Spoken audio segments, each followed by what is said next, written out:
महाराष्ट्राची दिव्य ज्योती ओवाळू त्यांची आरती, महाराष्ट्राची दिव्य ज्योती ओवाळू त्यांची आरती. नमन माझे जिजामाते, आज आहे त्यांची जयंती, आज आहे त्यांची. सन्माननीय व्यासपीठ, वंदनीय गुरुजन वर्ग आणि माझ्या मित्रमैत्रिणींनो, तुम्हाला सर्वांना माझा नमस्कार. माझे नाव रोहित कृष्ण गुंडगे आहे. आज 12 जानेवारी राजमाता जिजाऊ यांचा जन्मदिवस निमित्त मी आपल्याला 4 शब्द सांगणार आहे. हिंदवी स्वराज्याचे संस्थापक छत्रपती शिवाजी राजे आणि प्रतापी संभाजी महाराज या 2 छत्रपतींना घडविणाऱ्या आदर्श राजमाता जिजाऊ होत्या.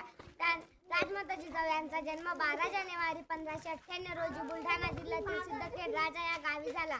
त्यांच्या वडिलांचे नाव लखुजीराव जाधव व आईचे नाव म्हाळसाबाई उर्फ गिरजाबाई हे होते. त्यांचा विवाह डिसेंबर 16, 5 मध्ये वेरूळचे शहाजीराजे भोसले यांच्याशी झाला. जिजाऊंनी शुभांवर लहानपणापासून उत्तम संस्कार केले आणि त्यांचे व्यक्तिमत्व आदर्श घडवले. यात थोर जिजाऊ माऊलीस माझे कोटी कोटी प्रणाम. मुजरा माझा माता जिजाऊंना घडविले त्यांनी शिवशोभांना. मुजरा माझा माता जिजाऊंना घडविले त्यांनी शिवशोभांना. साक्षात होत्या त्या आई भवानी जन्म घेतला त्यांच्या पोटी शिवबांनी जन्म घेतला त्यांच्या पोटी शिवबांनी. जय जिजाऊ, जय शिवराय. धन्यवाद.